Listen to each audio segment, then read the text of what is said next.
I know a couple who saved for 2 years for their dream Mediterranean cruise. By day 2, they were awake at 2 a.m., listening to nightclub bass through the floor, double charged at the spa, and had already missed a port. Every mistake came from things nobody puts in the brochure. Today, I'm breaking down 12 of those mistakes, the ones that cost real money, real experiences, and how to fix every single one before you board. Because number 10 alone can unlock perks, access, and experiences most passengers don't even know exist.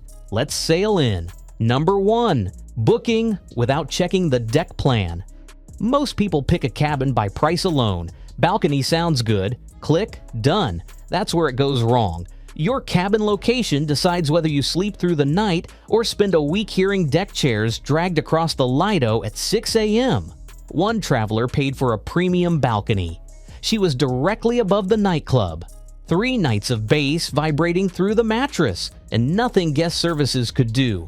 Before you book, open the ship's deck plan. What seasoned cruisers call the cabin sandwich is your goal. Passenger cabins above you, passenger cabins below you. No pool deck, no theater, no laundry room overhead. See a blank unlabeled space beside your cabin?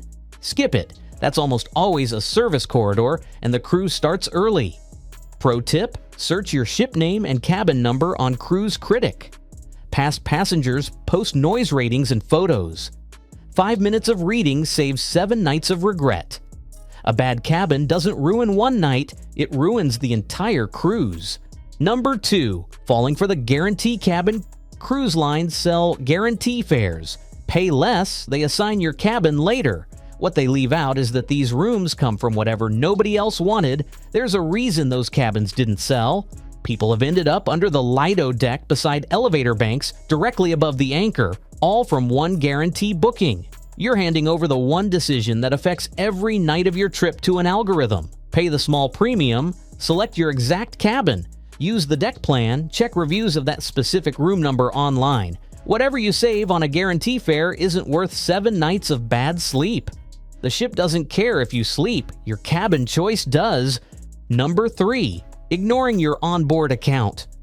Almost everyone waits until the final morning to check their onboard account, and that's when they find duplicate charges, mystery fees, and automatic gratuities sitting on bills they've already tipped separately. Cruise billing errors happen more often than people realize. Experienced cruisers have caught double spot charges, bar tabs that weren't theirs, and service fees stacked on receipts that already had a tip line. Check your account daily through the cruise app or lobby kiosks. A 2-minute check on day 3 is a quick fix. The same correction on disembarkation morning means a long, stressed line while the ship is already docking. Pro tip: every time you sign a receipt on board, check whether gratuity is already included. If it is, that blank tip line is designed to make you pay twice. And that's how people end up tipping twice without realizing it. The next mistake isn't annoying, it's expensive, and it starts the moment you hit open water. Number 4. Thinking your health insurance works at sea. Most passengers have no idea that standard health insurance, including U.S. Medicare, stops covering you roughly 6 hours after your ship enters international waters. You're on a floating private hospital and it bills like one. A single medical emergency on board can run tens of thousands of dollars out of pocket. No coverage, no negotiation. You pay. Buy travel insurance that explicitly covers medical expenses abroad and emergency evacuation. Read the actual policy. Some exclude international waters. And book it the same day you book your cruise. Many policies only cover pre-existing conditions if purchased within 14 days of your deposit. Miss that window and you're exposed for the entire trip. This is the one mistake you genuinely cannot fix after the fact. Number 5. Confusing all aboard time with departure.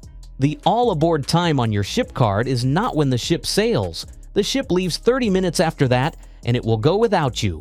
A family in Nassau cut it close on an independent excursion. Traffic ran over, the ship paged them for 30 minutes. They came sprinting down the pier while every passenger watched from the railing. They made it. Most people don't, and the ship doesn't wait. Set a phone alarm for 60 minutes before all aboard, not departure. When you're exploring independently, always know your exact distance from the port and never assume an outside tour runs on schedule. Number 6. Eating at the buffet every day. On embarkation day, every passenger floods the main buffet. It's visible, convenient, and completely chaotic. Long lines, no seats, not the relaxed start you pictured. What most people don't realize is the main dining room is almost always open for embarkation lunch and sits nearly empty. On Royal Caribbean's bigger ships, the Solarium Bistro and Park Cafe serve food day one with almost no wait. On sea days, specialty restaurants offer a quieter, more personal experience for a modest upcharge. Experienced cruisers say it's worth every penny compared to a packed, noisy dining room. If you didn't know that, hit like and subscribe because the next ones get more expensive. Next up, something printed right on your cruise ticket that isn't actually guaranteed. Most passengers never read the clause until it's already too late. Number 7. Trusting your itinerary is final. Every cruise contract contains a clause allowing the cruise line to skip or swap ports at any time. Weather, mechanical issues, political unrest, doesn't matter. The destination on your ticket is a plan, not a promise. Passengers find this out mid-voyage when the captain's voice comes over the intercom. No refund, no warning. Travel advisories change more often than people expect, sometimes weeks before you're sailing. If a port on your route has an active advisory, book cruise line excursions rather than going independently. The line carries legal accountability for your safety on their tours. A local operator you found online does not. Number 8. Not pre-booking entertainment. One traveler boarded her ship, opened the app to book a show for that evening, and found every performance sold out for the entire week. She hadn't even unpacked yet. Show reservations on the bigger ships open roughly a month before sailing. There's no charge to reserve. Most passengers either don't know this exists or plan to sort it out on board. By then, the popular nights are completely gone. Open your cruise planner the moment reservations go live and lock in your shows. If you miss it, show up 25 minutes early for standby. Reservation holders who don't appear free those spots, and someone always doesn't show. Number 9. Paying full price on pre-cruise add-ons. Cruise lines count on you buying your drink package or shore excursions once and never checking again. Most passengers do exactly that. What nobody advertises is that those prices drop regularly between booking and sailing. One frequent cruiser locked in her drink package months out. 3 weeks before her 14-night sailing, it had dropped $20 per person per day. That's $560 she could have recovered in 2 minutes. Log into your cruise planner every few weeks. If anything you've already purchased has gone on sale, cancel and rebook at the lower price. It's completely allowed. The cruise line just isn't going to send you the email. The savings are sitting there. You just have to go check. And before we hit number 10, share this video and stick with me for the final pro tip. It will change everything about your cruise experience. Number 10, treating the crew like background. This one is subtle. It's not about being outright rude. It's about treating crew members like scenery, and that quiet dismissal closes doors you never knew were open.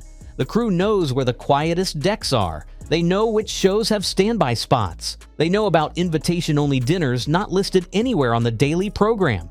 They know how to quietly fix a problem before it ruins your trip. Be warm. Be specific about what you need. Remember a name. And when the post-cruise survey lands in your inbox, fill it out. Those reviews directly affect crew promotions and contract renewals. A crew member you've treated well goes out of their way for you in ways no brochure ever mentions. Number 11, double tipping without realizing it. When you buy a drink, book a spa treatment, or order room service, an automatic gratuity of 18 to 20% is almost always already included in your total. The receipt you're handed still has a blank tip line. Most people sign it without checking. Before you sign anything on board, look at the itemized total first. If a gratuity line is already there, the blank below it is optional, not expected. You're not being rude by leaving it empty, you're just not paying the same charge twice. This last one is where most people lose easy money. Number 12, walking past the next cruise office. Most passengers disembark without knowing there was a next cruise desk on their ship the entire time.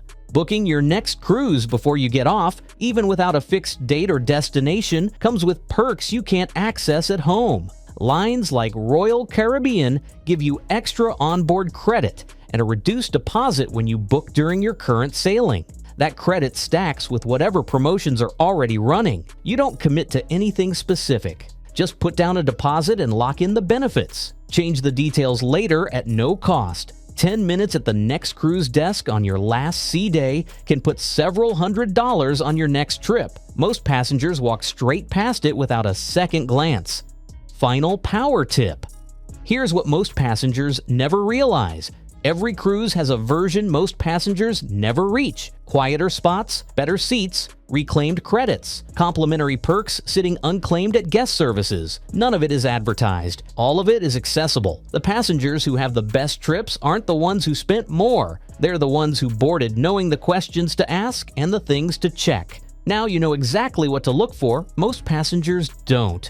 If this saved you from one of them, hit like, subscribe for the next one, and tell me in the comments which mistake surprised you most.